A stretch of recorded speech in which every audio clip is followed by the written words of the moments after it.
Sir, we are very thankful to you that you have taken your time out from your busy schedule, and you are here to, enlighten all of us, including our students also.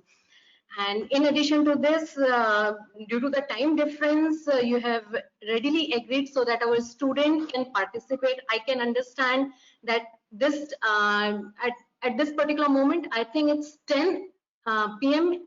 Night over there. 9:30. 9:30. Yeah, right. So thank you so much, sir. Thank you very much. Thank you, Dr. Makijani, for the invite. I do appreciate it. I want to say hello to everyone who is present at this time and are listening. Carlos, Carlos, shall I introduce you to these students? I mean, for their better understanding. Thank you so much. Whatever you want to do. Yeah. So, dear students, we all have organized this session for you all because, as you all know, that inclusive practices create environment in which a broader range of people can feel safe, accepted, valued, and able to contribute their talents and perspectives for the benefit of the collective. So, keeping this in mind, keeping this significance in the mind, School of Humanities and Social Sciences of Jagran Lakecity University welcome Dr. Carlos Parra with us, who will enlighten us today with how to create an inclusive identity. So, Dr. Carlos Parra is a professor of Spanish and chair of the World Languages Department and ESL program at La Sierra University in California. He has also chaired the La Sierra University Diversity and Inclusion Council. His research focuses on areas of cultural and interdisciplinary studies directly related to the immigrant experience, diasporas, identity, nostalgia, and development of Spanish-speaking communities in the US. A native of Colombia, citizen of the world, and an immigrant himself, Dr. Parra is committed to provide support to any organization truly working to benefit those communities with initiatives of community building and cultural inclusion. To this end, Dr. Parra has been involved since 2015, serving at the Multicultural Forum of the Honorable Mayor of the City of Riverside, Rusty Bailey. Before moving to California, while living in Tennessee, US, he was appointed by the Hamilton County Mayor, Claude Ramsey, to serve as a board member of the Chattanooga Hamilton County Regional Health Council from 2006 to 2015. He was also a nominee for the Harold Love Outstanding Community Involvement Award and the La Paz Latino Leadership Award in 2012.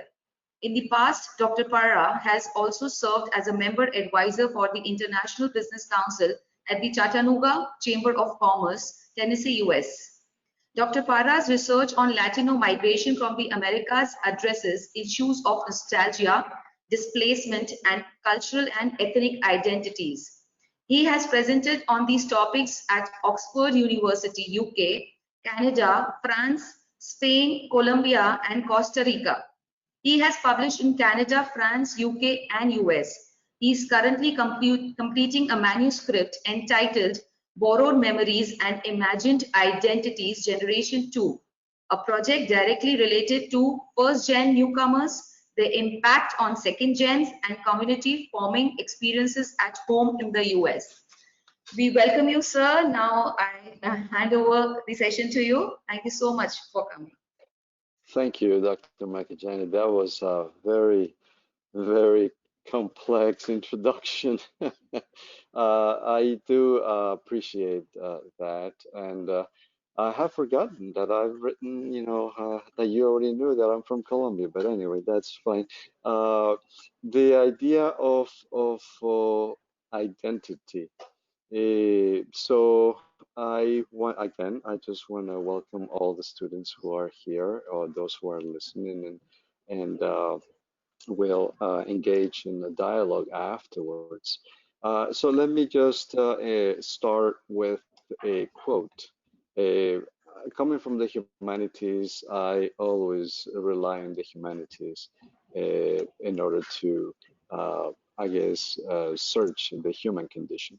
So there is a quote that is from Oscar Wilde. I think most of you know who he was, poet, and it's very interesting because we will, as we develop this particular presentation, we will come back to these particular lines. And so it starts this way. Most people are other people. Their thoughts are someone else's, right? And their lives a mimicry, and their passions a quotation. Now let's just keep in mind that first line too. Most people are other people. As we talk about identity, as we develop this subject, there is also another quote that I want us to keep in mind, and this is from Virginia Woolf, and it seems a lot simpler, but I believe is very deep. I am made and remade continually. Different people draw different words from me.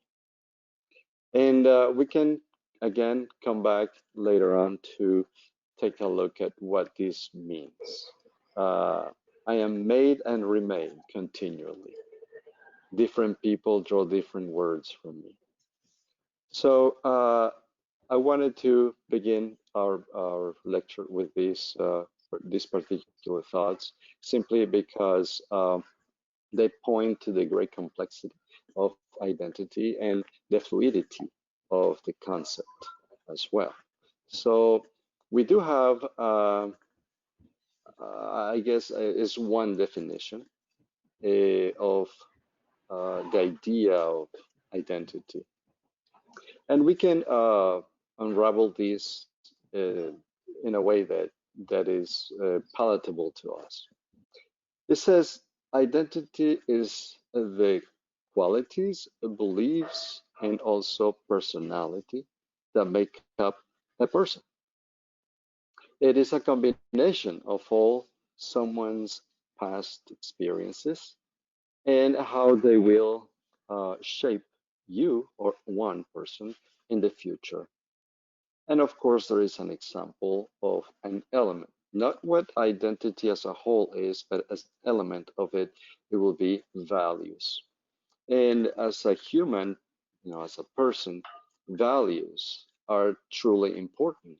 And values also help us to move towards the future in a specific pattern, in a specific mode. Okay? When we talk about identity, uh, of course, we know it relates to self-image, how we perceive ourselves, right? And then, of course, not just that, but also how do you see or how do we see ourselves as a person? That means we are also looking at each other within a milieu, within a society. Whether it's small or large, that's not the point. The point is we see us compare or within the complexity of the collective.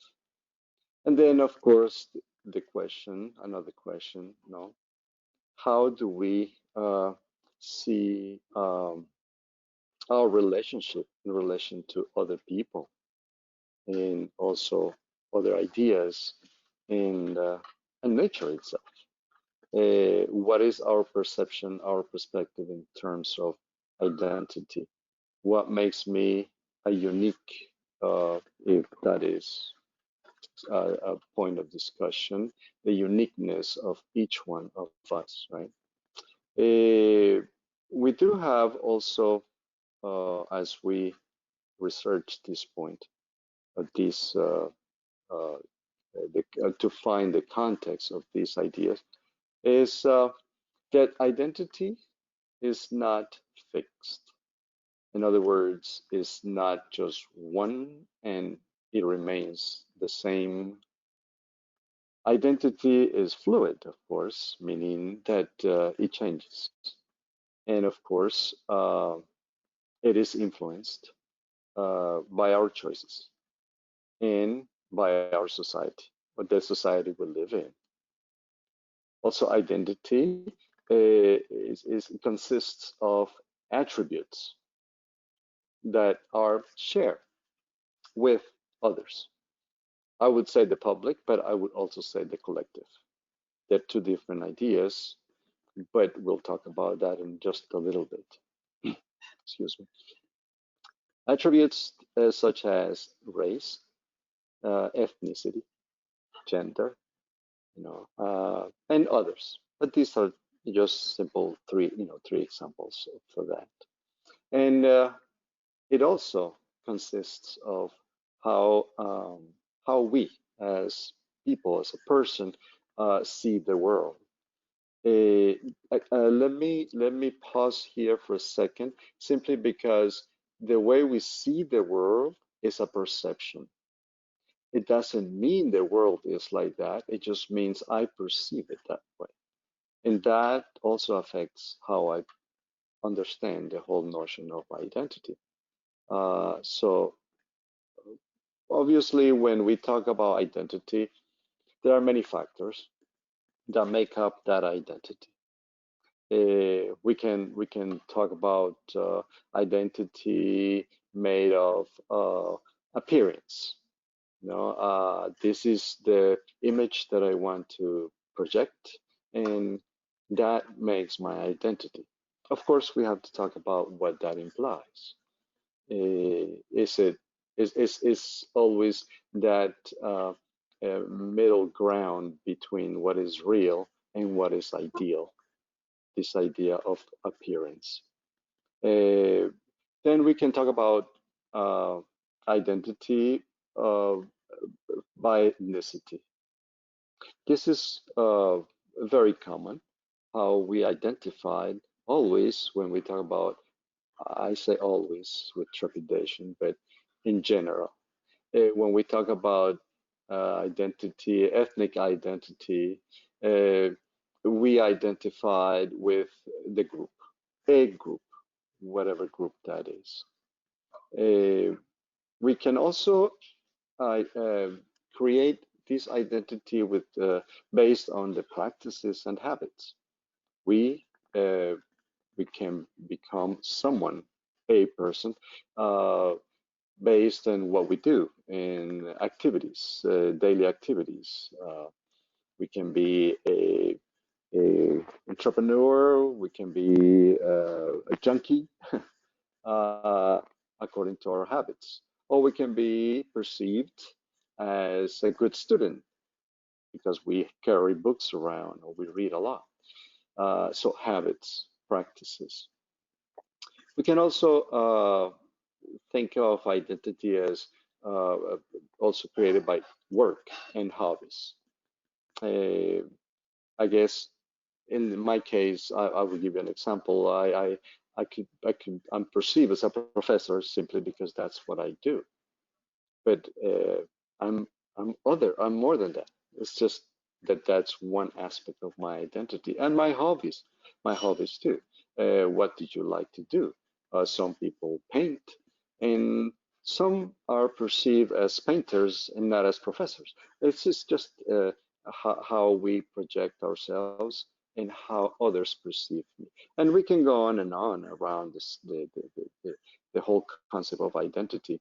I have provided other aspects there, like family.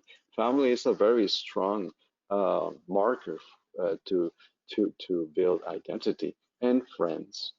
We identify with the closest ones to us and those who we grew up with as well. And we can also talk about our interests that also define an identity. Take, for example, those possessions. I may think I'm very rich if I have many things. Others may not think so. So it's how I perceive myself, I project myself, how others perceive me. So that's part of that. It's a give and take. It's always not just a one-way street. It's a two-way. I would say it's more like a multi-way, right? And so on. Creations, and also talk about values, which we kind of mentioned earlier.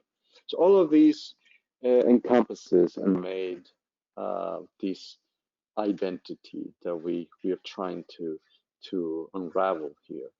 By the way, it's a very complex notion, and we are not going to define anything conclusive tonight. I mean, today, tonight for me, today for you. But still, it's always a search for the identity and what that implies. So we'll get to that in just a moment. What you have on the screen, they're just notions of identity, depending or looking at it from various disciplines. So we can look at identity, we talk about identity when we are in the social sciences, or we can also talk about social identity stemming from sociology. We can also talk about cultural identity. This is something that is very important for anthropology, the field or the discipline of anthropology. Notice that it's always in relation to the collective, in relation to the group, the individual in relation to the group. We just have different markers according to the different disciplines. So in the social sciences, the term identity refers to one thing, and then we have national identity. This is a very complex a notion, and it is a platform for I guess getting along, but it's also a platform for aggression and conflict. The whole idea of national identity, simply because we choose as individuals to identify with institutions. And these,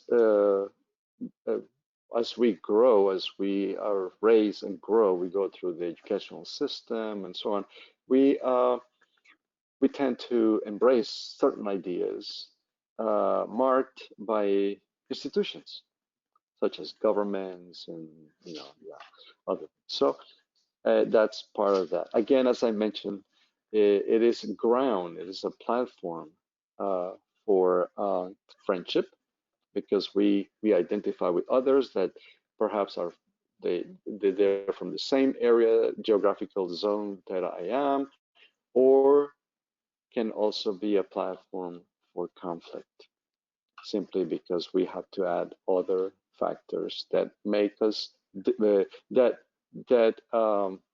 how can I say this? That makes us different. We create those factors that makes us different, and so in order to build hierarchies in society, in order to build differences, so that's part of that. What are the processes for identity building?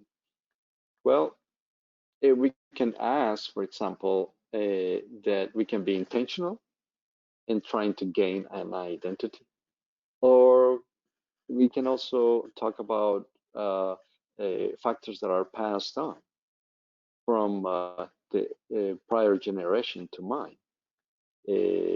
So there are two different intentions, objectives in this. Once we talk about intentionality, and once we talk about simply passing on, because one is passive, the other one is active. So we need to talk about that. We need to think about it. And so I have just selected 5 aspects of that creation of identity, that building, that of identity. When I say identity, notice that I split that concept, identity, identities, simply because We're never just one. We're always more than one. And how do we display that? How do we project it? How do we, that's what we negotiate daily, trying to as we engage other human beings. So I selected creating an identity, allowing it, acquiring an identity, even posing an identity, and then simulating an identity. These are aspects that we need to flesh out at least for a few minutes, each one of them, so we can understand what they mean. So when we talk about creating an identity, it's obvious that it refers to a process, and it's an intentional process. I create an identity for myself. And when I say intentional, then it's because there is an objective.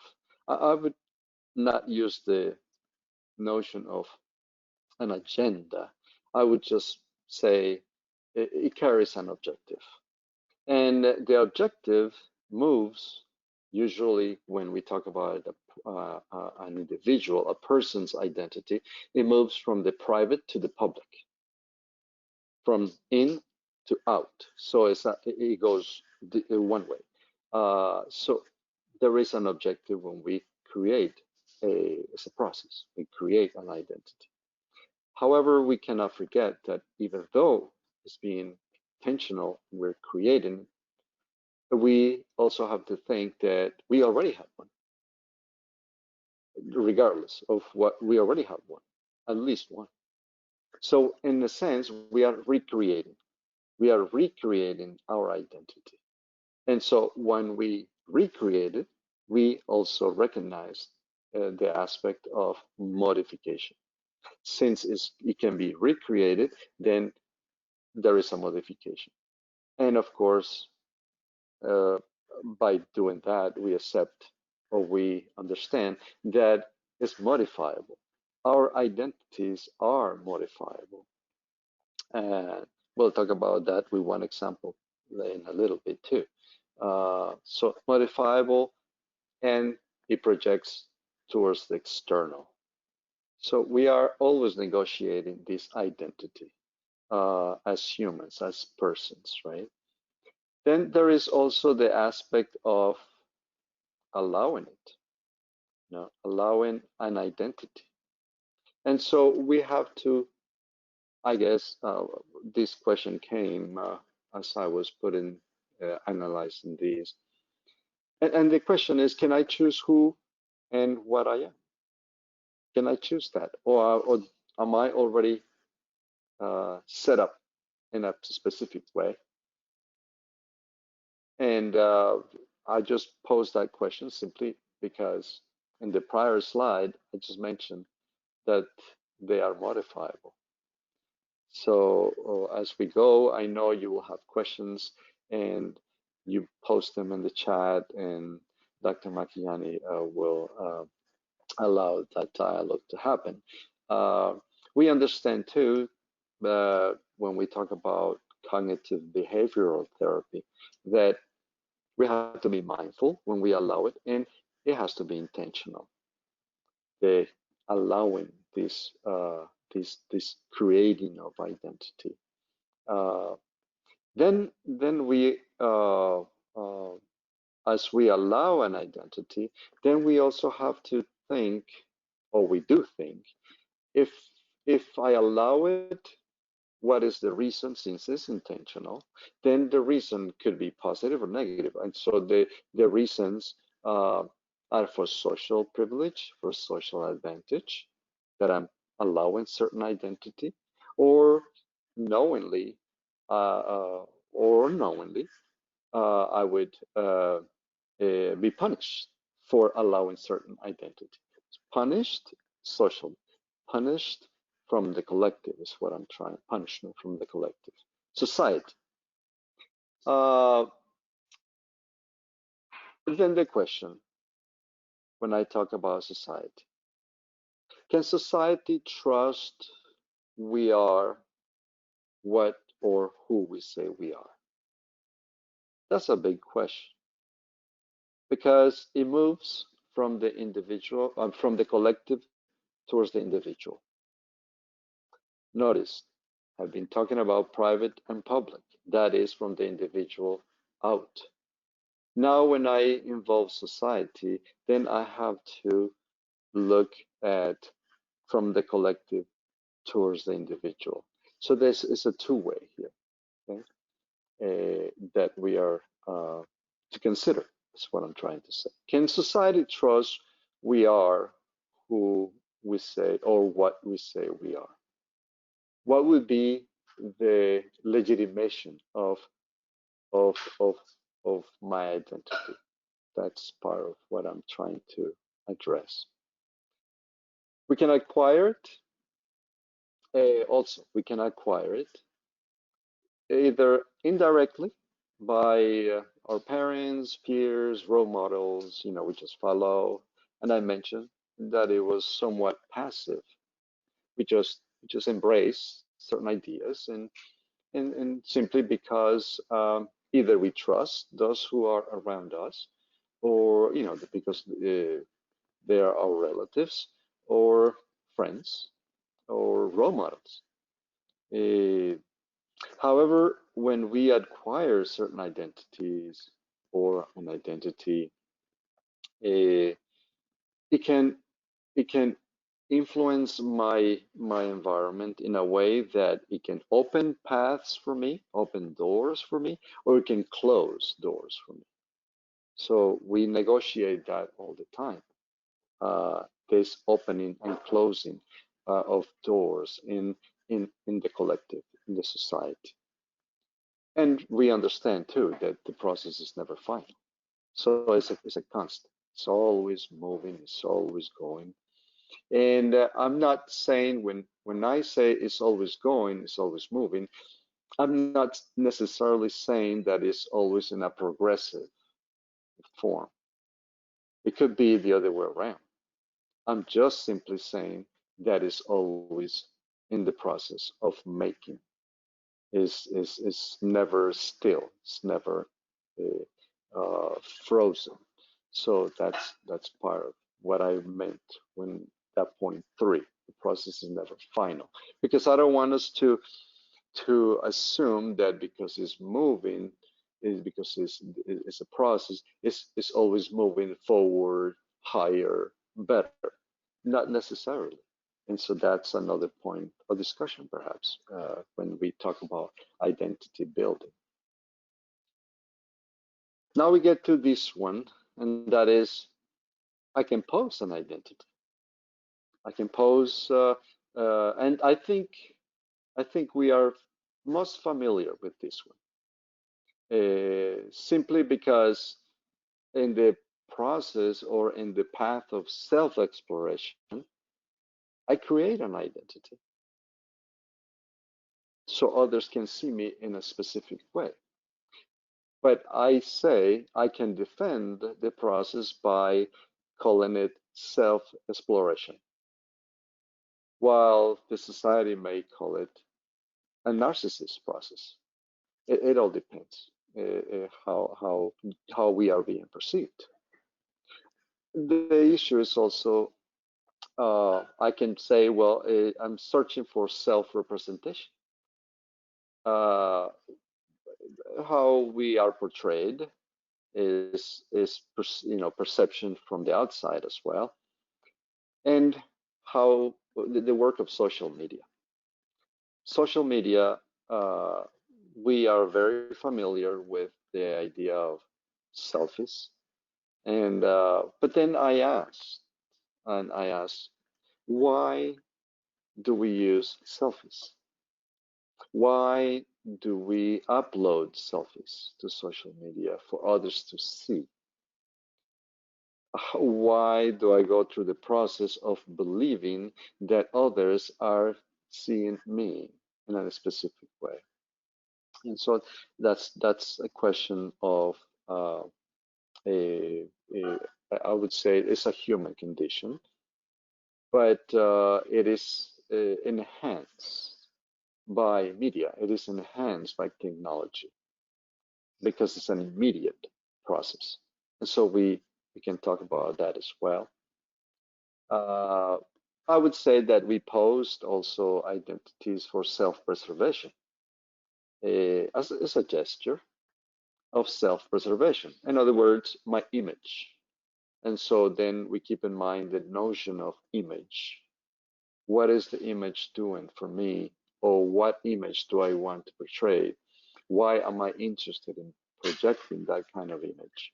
And then what do I expect to gain once I post my identity? That's part of that. Of course, besides posing, posing in a way, and I just want to step back for a second. Posing an identity is you have to search what is behind the concept of pose. What is a pose?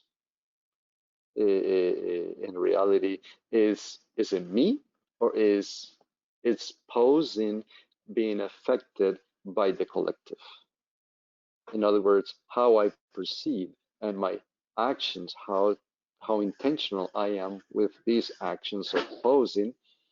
What is driving it? What is driving that? What am I expecting to reach or acquire, for that matter? So that's a question there to work with as well. When we talk about simulating, it's more in the area of performance. Simulation is not necessarily real. So this navigates between, it's a reconciliation between what is real and what is ideal. I'm navigating these two, right? Then we think about performance, and I'm thinking in a way a theatrical aspect of it. And we today are pretty much informed by simulation. We are pretty much affected by the whole idea of performance, which is really observation from self and others, how others perceive me and how I perceive others, in my environment or in my own Instagram or Facebook, whatever media we're using. Why am I interested in that all of those who are seeing that see me in that specific way? Now, what am I gaining? Is the point. Again, I call for self-exploration, the idea of self-exploration. I call for the idea of self-preservation, and so on. When we talk about that, and of course, the whole idea of virtual identities. That is a very big field to talk about, the whole idea of virtual identities. We talk about an avatar. And when I say avatar, I'm thinking more in terms of an icon. And what I placed for me to be perceived socially. And it's not me, it's who I perceive people need to see about me. So that's a different filter. These are filters as well, as we simulate identities. As we think about this and develop this, we can talk about or think also further as to what am I gaining? Is it positive? Is it profitable? And when I say profitable, I'm bringing other issues too. I know, I understand, because it's a business model, the whole idea of profit. So I'll leave it there as we continue. I'm leaving many ideas still hanging, not tying any loops yet, because I want us to think through these ideas. Well, I can say that in identity building, we talk about perspective and perception. And those are two different concepts, two different notions. I wouldn't say they are against each other. I wouldn't say they are antonyms. I just wanted to say that they are different. The perspective and the perception. As I build my identity, have a perspective. Those who see what I am projecting perceive certain aspects of my identity that I want them to perceive or not. So there are two notions here at play: the perspective and what is perception. Notice that I have not talked about representation yet. Representation is another notion that we could also navigate, but representation, it has a complexity all in itself, and that we can talk about it too. Literature has spent a lot of there's a lot written about representation in literature and social sciences and so on, psychology. Yeah. So we have here a somewhat, I don't want to say a dichotomy, I want to say it's part of the same process. When we talk about the private and the public identity, it's inevitable that we have, we also have to include the individual and the collective identity.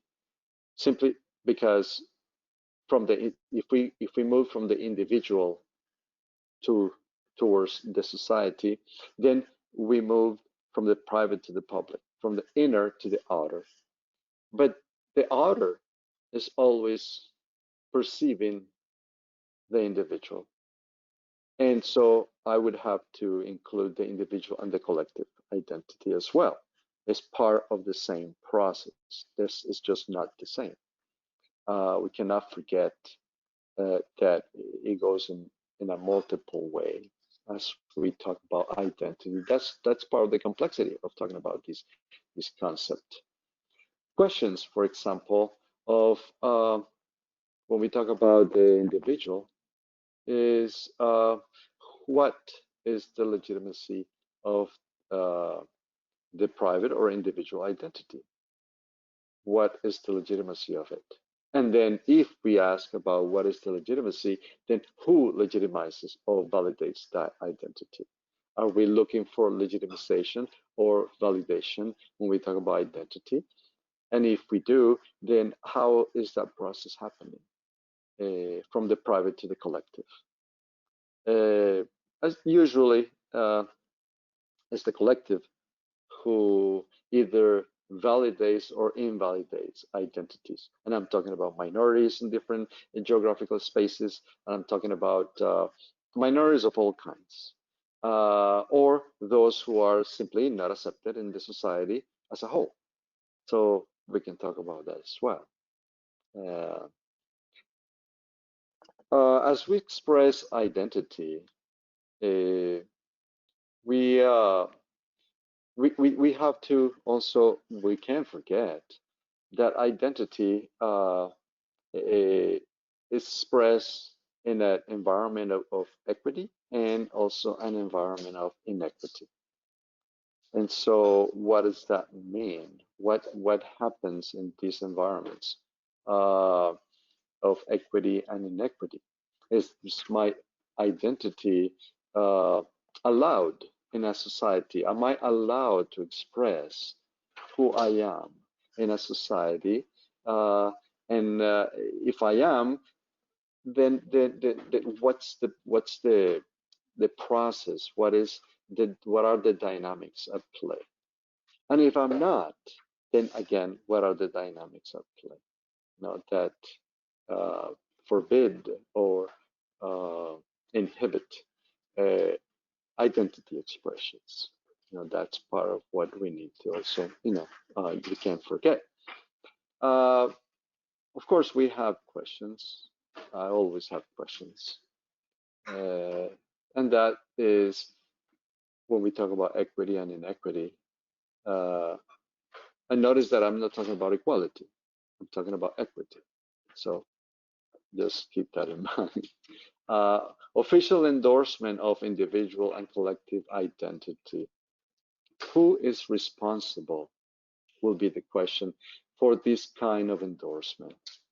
Do we need an endorsement of a collective or an individual identity? And if we do, then who does? Which institution? What levels? What grades? What degrees of endorsement, and so on? We can go on with it. The second question, of course, is always there.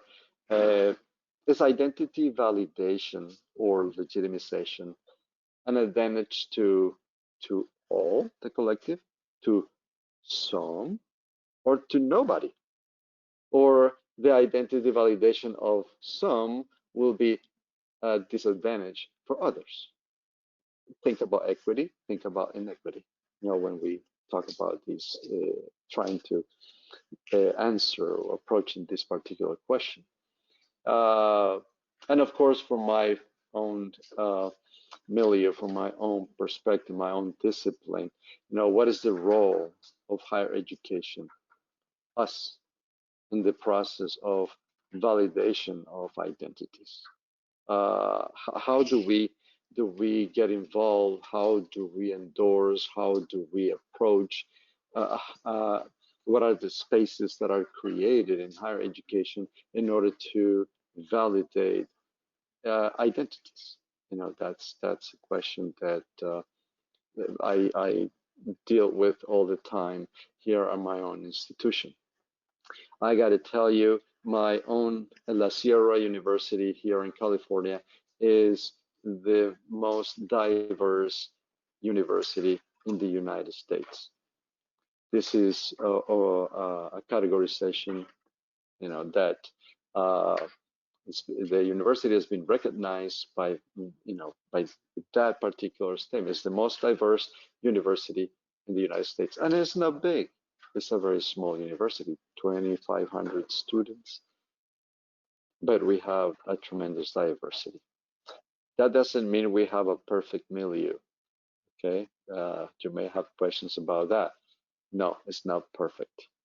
And that is one of the reasons why I got involved with the Diversity and Inclusion, or Diversity, Equity and Inclusion Council at my institution, because we wanted to drive this diversity all the way to the core, the infrastructure of the institution.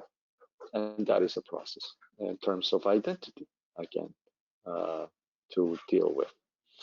So, so far, how much? Okay. So far, I have just laid out certain aspects of identity. And I have an exercise for you, or for us, let's put it that way, for us. Those of you who are at this moment in this particular lecture, you may have an assumption about me, my identity, or identities.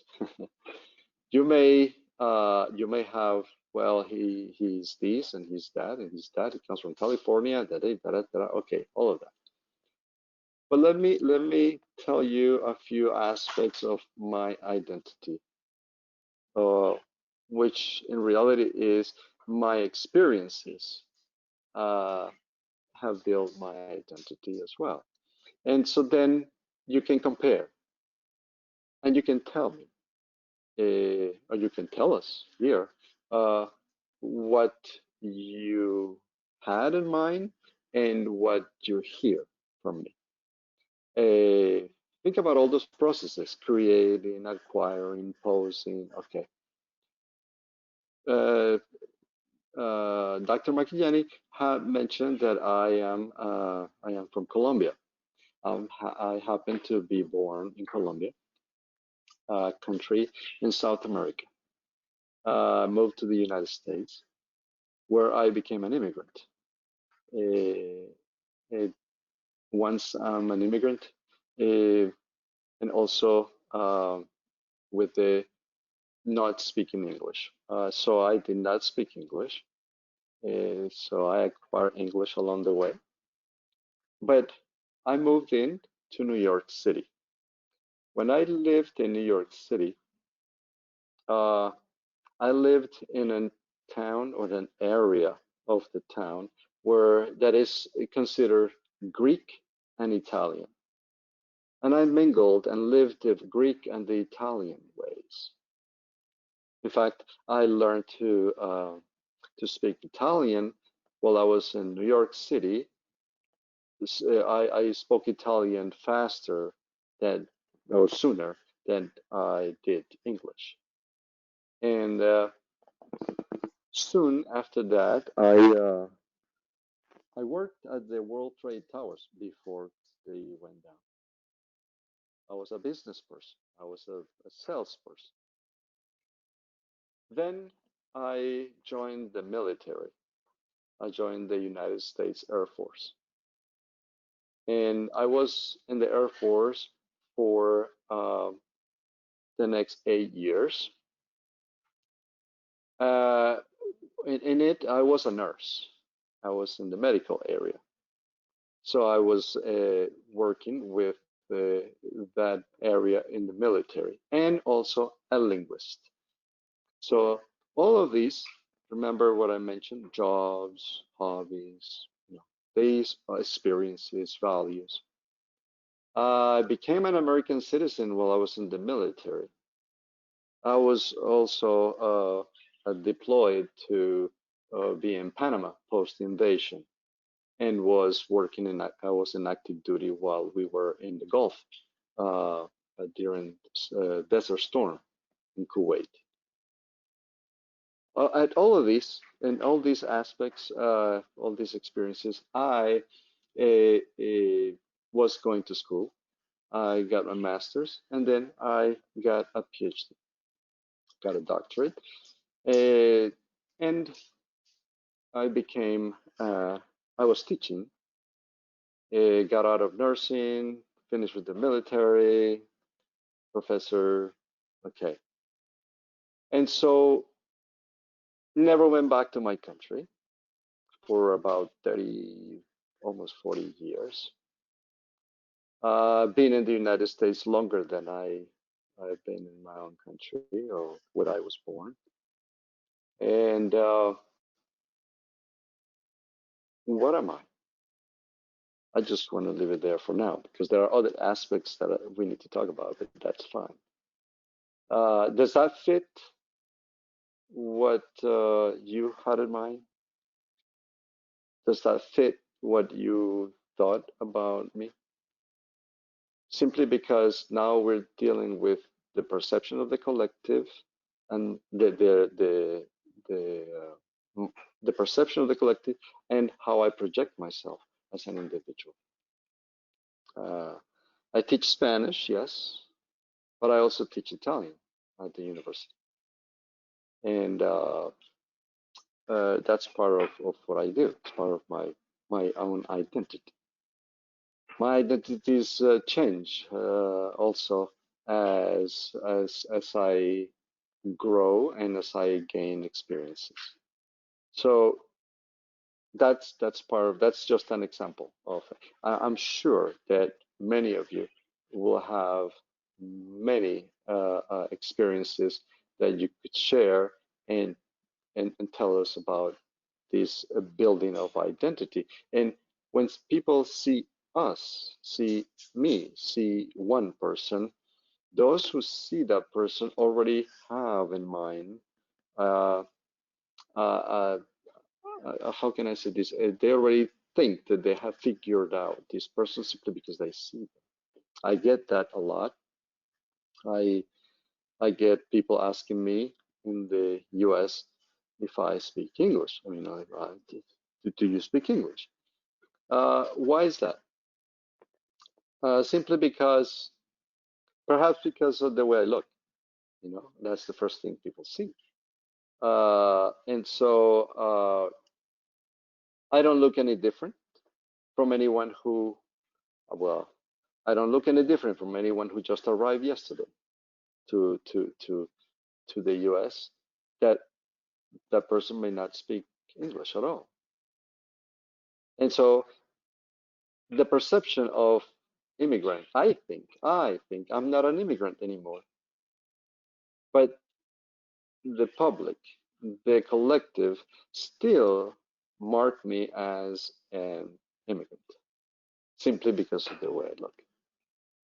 So anyway, those are just aspects that navigate, that helps you. They help you to rethink this whole idea of how is it that identity is formulated, navigates, how is it projected, what is it that I really want to project to the collective. So I leave it there for now because I'm most interested in the dialogue. And so I just gave you a little starter. And that's it for now. Yes, thank you.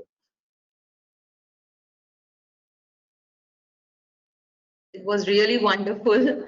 I mean, students, you can ask your questions in your chat boxes, or you may unmute yourself and ask. So we'll start with this question from a student, that how much our identity is influenced by others or from our own free will, which is more dominating? Okay, how much, you said how much our identity is influenced by others?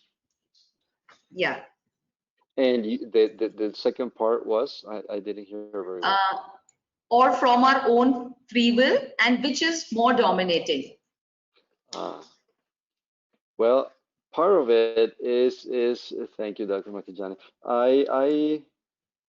I think part of it is embedded in some of those aspects that I put on the slides. The whole aspect of posing, the whole aspect of acquiring. What is in it for me? Why is it that my identity, and by the way, when we say, I don't know how much, because this issue of how much is so fluid. It's not the same. It's as if I asked as an immigrant, when you arrive to another country, how much do you lose or how much do you gain? What is it that you lose and what is it that you gain? And that's a constant question because it varies. It's never still, it's never the same. I could say 40%. How am I going to do that? What is 40% of what? And then the next day may not be 40% at all. So how much? I do not know. But I do know that the perception of others affects how I project myself in a specific society that I live in. That I know. I just, we just have to, because it's not the same for everyone. Some people would hold on to embrace identities. In other words, I mentioned those aspects that we have already acquired from home, from friends, from role models, while others don't. Others would just be tickle pink, as we say, and just trying to do what friends do, for what they see on TV, what they see in media, whatever it is, as they're searching for their own space. And so I wouldn't be able to answer, this much, but I did answer that how the perception of society is about me, then I project myself. Yes. I hope that answered a little bit that question.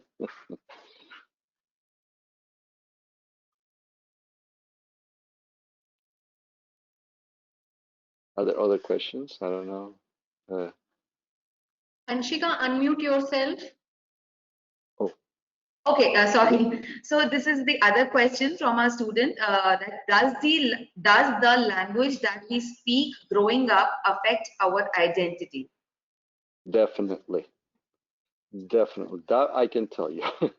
Simply because we see the world, and I say this by the same experience that I have. Eh, we learn to see the world through the language that we learn. And each language carries a culture with it. And all those cultural aspects will will affect how I perceive the world. In fact, in fact, when I switch from one language to another, my voice changes, my modulation changes, and in some languages, I may sound very serious, very, how can I say this, direct, while in others, I may sound softer, more, uh, I guess, friendly. And it all depends how I have acquired that language. Then even my own personality changes when I am speaking in another language. So that's there. Yes. Thank you. So there's this other question.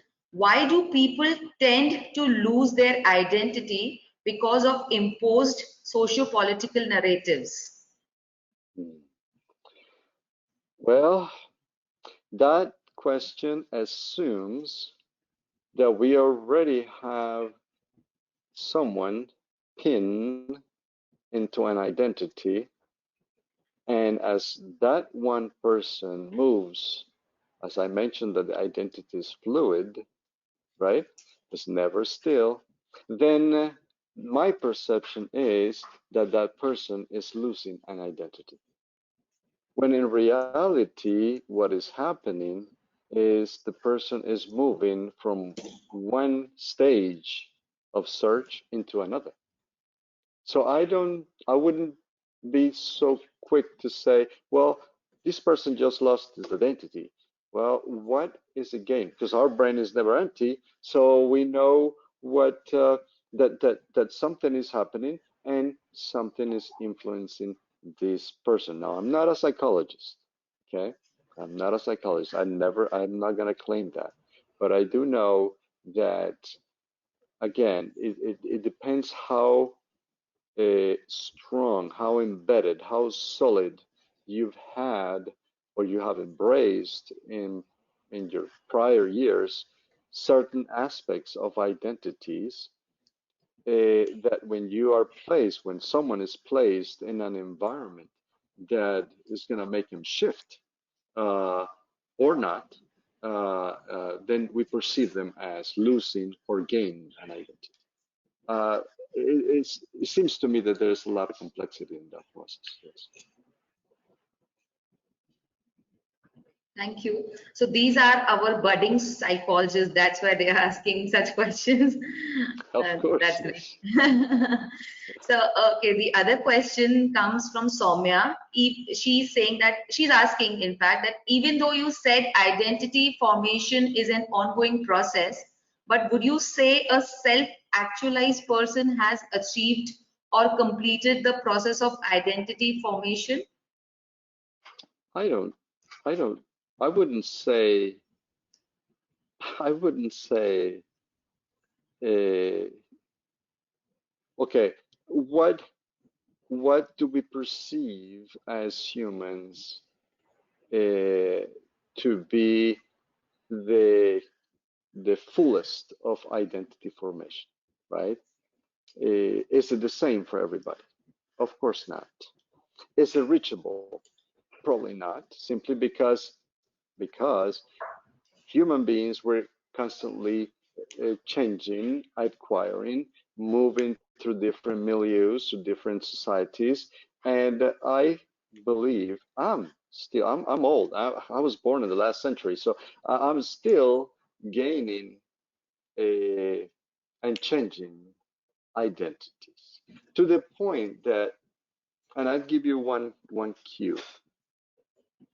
I was born in Colombia, but for a while I have been asking myself how much of a Colombian I am when I have spent most of my life outside of the country. I just happened to be born there, but I don't quite identify myself as embracing the society that I mentioned. Simply because I've moved and I lived in so many other places that then the question comes: how much of a Colombian am I? That's just an example. Yeah. So it's great to see there are a lot of questions in the chat box. There's this other question that are we able to keep some part of our original identity with altering demography and vocations, or we rediscover something completely new? What is an original identity? Yeah, that would be so my first question is, what is the original identity? I think you answered this in the first question, a part of it. Yeah. So I'll move on to this next question. What part of our identity do you think people first noticed about you? What part of your identity do you think people first noticed about you? Okay. You're talking about projection and perception at the same time. How I project myself and what people perceive about me. The first thing people perceive about me is my appearance, what they see, what they see. So I would say what they first see is my ethnicity. And how about in general? I mean, if the student is asking that if a person, how a person is judged or is noticed, what do people first notice about the identity? It's a general question. Yeah. To me, obviously, we perceive people with our senses, and the first thing we see or hear, right? If they hear me, of course, if they don't see me but they hear me, they perceive me as an outsider, as a foreigner, as a person perhaps not born in the United States because of my accent, right? And so that would do that. When I leave that environment and I am in Europe or in another place, then I'm perceived as an American, right? But when I am in the US, then I'm not perceived as an American. Let's take, for example, when I was in the military, I mentioned that I was in the military. Well, we were outside of the United States in a mission. We're all Americans, American troops, American forces, yeah, okay. But as soon as we arrived, touched ground into the United States, now I am a Latino. Now I am a Hispanic. You know what I'm trying to say? It changes, it varies. And so what is the first thing people perceive? In a way, we see people through our own filter. What is it? How is it that I perceive certain groups, certain people, and that's what people perceive about me. So that's there's more, but I just kind of you want to leave it there. Yes. So there's this very interesting question that does childhood play a role in shaping your identity, in our identity rather? What is the role of our childhood in shaping our identity? Yeah, that's what I mentioned earlier. What we have embraced or not from the experiences we have early on will also shape how we react or we project ourselves in any given society. Yes, I think it is very important.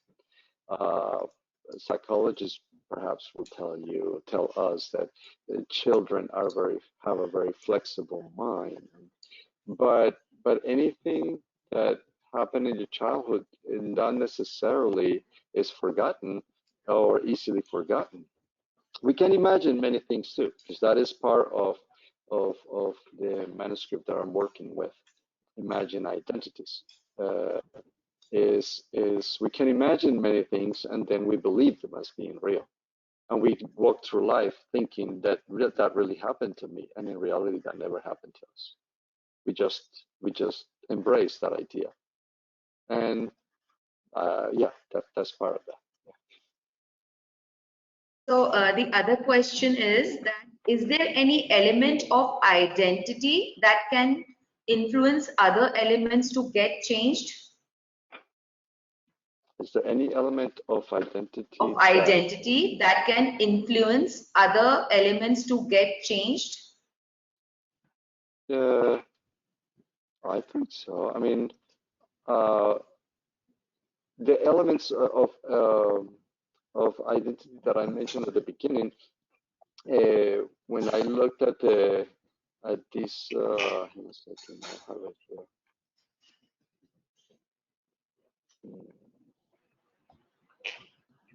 This slide here, these are all elements of identity, and those elements will influence my own identity building, all of them. You know, so that's why I was trying to go through each one of them, but these are all elements of identity. So are there elements of identity that, yes, my practice, my ethnicity, my work, you know, all of that? Yes, of course, yes. That's what I would say. Yeah. There's this question, it's about you. What part of your identity are you most comfortable sharing with other people? And that is a pose. Remember we went through the pose and the simulation? Let me put you there for now. What are most comfortable sharing with you right now? That is the aspect of my ethnicity, my work, my experience, some values, but we have not talked about religion. We have not talked about anything else, right? To this point, we have not talked about any other things. So what am I projecting to you? Aspects of ethnicity, aspects of work, some values, perhaps some hobbies and experiences in the past. But this is not the same. I don't need to do that with a different group that I am with. So that's a perfect example of how our identity shifts according to the collective. I don't know if I make myself clear with that. Yeah. No, you're absolutely clear. Okay, so I'm taking this last question from the student, that is there any universal perception about identity? Anything that can be seen in the same way by everyone?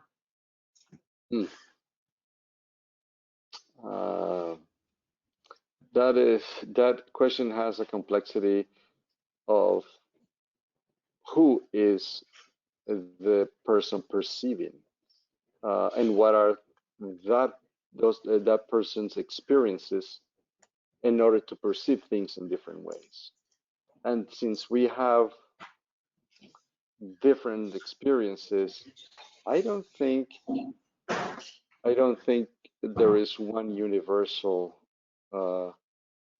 aspect of identity that is perceived. I think it all, since we talk about perception, is others, others, the collective, how they see the individual. I think I think it changes, it varies according to my experience. And so I would see, if I see, for example, a, a, a woman from Latin America, somewhere in Latin America, I may see something, and my friend who is sitting next to me, because of his experiences, may see something different. And so I don't know if there is a universal aspect. I wouldn't say there isn't. I just find it hard to grasp that. Yeah. Actually, this is something very difficult to define, I think. Yeah. It's about experiences. Okay, so Yeah. I'll take two very quick questions. I mean, these are one from my end and one from our faculty members. Dr. Suman, she's asking, an immigrant is always considered an immigrant. So how does this affect the person as an individual socially? So maybe this is some experience-based thing you can share. Yeah. It is. It is. I approach this in my presentation with the concept of legitimacy, the concept of validation. And it seems to me, and I say it because of my own experience, that even though we may be at the same or similar level with another faculty, simply because we are not from the same milieu, the same environment, we came from other places, then our own achievements or background needs to be validated even harder, even more than necessary. We are questioned more when we speak. We are required to do a little bit more simply because those who, and this has to do with who's in power as well. So we bring the issue of power here, right? So, and yes, an immigrant is always an immigrant in the perception, right? Yes, because if you stay in the same milieu, if you stay in the same environment, if you go elsewhere, let's take, for example, when I go to Spain, I am perceived as a person from somewhere in the Caribbean. They don't, I don't have to say anything. I just listen and see the reaction. Someone from somewhere from the Caribbean, Puerto Rican or Cuban or whatever it is. When I'm in Italy, as soon as I say I speak in Italian, they think I'm Brazilian.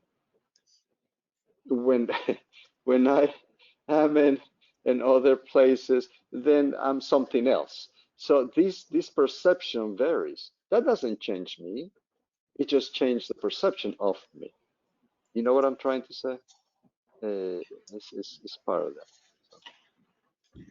So I think we'll take this last question. This is from my end. I'm not talking about identity now. So this is something related to inclusion. Can you, I mean, I read about you that you have so much of experience in different areas and diverse areas. So can you, and you have so much of experience with administration as well as teaching thing. So what are some ways to run a successful inclusive classroom? Can you suggest some ways? I mean, how to run a successful inclusive classroom? Ooh, that's a good question. That's something that I'm dealing with in my own institution, because we have to unpack what success is. In a way, what is it that we want to acquire? What is it that we want to? What is the outcome that we're trying to get? Right. However, the whole idea of inclusion, it seems to me, and this because of what some of the processes that I've gone through in the past, trying to push certain agendas and certain initiatives in my own institution, that the faculty is also part of the game. Faculty has to be educated. I wouldn't say trained, I would say educated in terms of diversity. In my own institution, I mentioned that our institution is the most diverse institution in the United States. Yes, in terms of students, but not in terms of faculty. That means too then that issues of representation, issues of validation are involved. However, what makes it a successful? I'm assuming at this point that success means that everybody is treated with equity, that all identities in the classroom are acknowledged, and that all ideas, this is crucial, and all ideas that navigate in a classroom setting are accepted and respected. So by a faculty or professor that understands the variations, that understands. That's why I've said that the faculty needs to be educated as well. Now, not just that makes a successful classroom. To me, or a course, or a program, or a major, or a minor, whatever it is, to me, we have to bring issues of restructuring even what we are teaching, not how we're teaching it, but also what we are teaching. That's a little bit more complex, simply because it hits the curriculum of the universities or the colleges or whatever it is, the institution.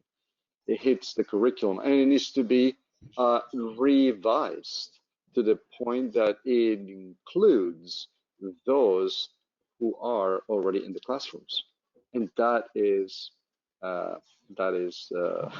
it's an uphill battle. Let's put it that way. Thank you so much, Carlos. I mean, it was such a wonderful, inspirational session. I mean, there are so many takeaways from the session, I would say, related to identities and all, you know, how our identities are modifiable, how we can modify those, in a sense, how, you know, we can create it, then we allow it, then we acquire it. And Yes. I think this is most important for these students, especially. So thank you so much, Carlos. You're welcome. So I think one thing after all of that is in relation to identity is that we as humans must learn to respect each other. We must learn to embrace others and see them, I guess, as me, as I see myself. Let's put it that way. And that's a very, very difficult process, simply because of all the baggage that we have since, you know, growing up and experiences where we come from, traumas and so on. Yeah. But thank you. I really appreciate you inviting me to speak at this platform, Dr. Makiyani, and yeah, I'm open. I'm available. I place on the screen my information for those who want to contact me. If I can be of any service, you know, if I can, I will tell you. No, I'm sorry, I can't do that. But if I can, yes. Yeah. Thank you. Thank you for the invitation. Thank you so much. Thank you. We'll see you again. We hope to see you again. Thank you. Well, we'll see you then. Have a wonderful day. Yes, same to you. Bye-bye. Take care. Yeah.